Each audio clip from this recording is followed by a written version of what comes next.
let me quickly take you up on what Serap was asking today. They are asking the president to, as a matter of urgency, take up the prosecution and investigation of the now very popular the Ganduje gate. Is the president considering to look into it, considering the fact that Serap said if this government is saying that is going to be fighting corruption, it should be concerned with such a matter? Thank you. I read the statement from Serap. Well, you see, at times in Nigeria, it pays us to ask for true federalism. And then, at some other times, it pays us to ask the federal government to also interfere in states' matter in a way that is not in consonance with true federalism. That is a Kano State matter, and is being investigated by the Kano State House of Assembly. It's not unlikely that some anti-graft agencies are also investigating. What then concerns the president at this point? Why must the president dabble into it at this point? Wouldn't it be contrary to the kind of federalism some people had always asked for? I'm sure at some point, Serap must have asked for true federalism in this country.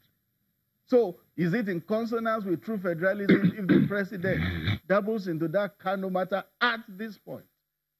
Let's wait for investigation to run its course and then see if the federal government, through the anti-graft agencies, will be involved or not.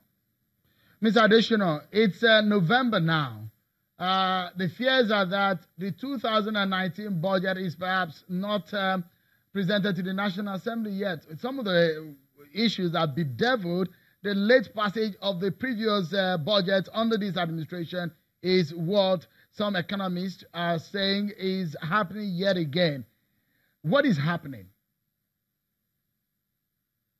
If you had been following last week or upper week, the MTEF, Medium-Term Expenditure Framework, was passed by the Federal Executive Council.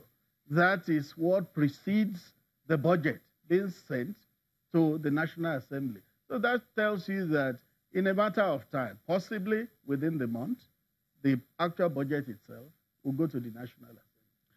Let's conclude this conversation tonight. Also remember that the intention last year was to run a January to December fiscal year, which was not possible again because the budget was not passed till June. So if the budget was passed in June, that means that budget may be operational in May next year. But the executive is interested in a January to December cycle.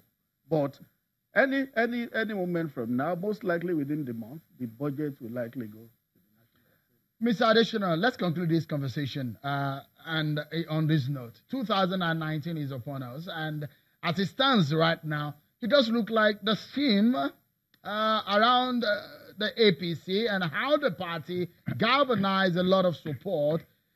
Are you afraid that you might not be getting as much of that kind of steam and support from Nigerians like you had in 2014, 2015? Are there some fears in the mind of your principal and within the circle of the APC at the federal level?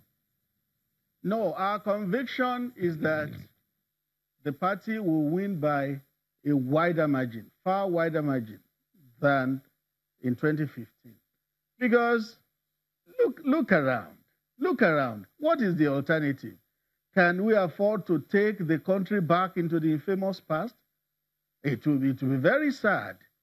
It will be quite shameful to take Nigeria back into the past. The best option for Nigeria is a continuity of what we have now so that it can be properly consolidated for a better future. And Nigerians know it. Well, and that option is what? The option is President Buhari to be re-elected. What if he loses? You're talking with a lot of confidence. Yes, in a contest, there will always be a victor. Our confidence is that President Buhari will win the election.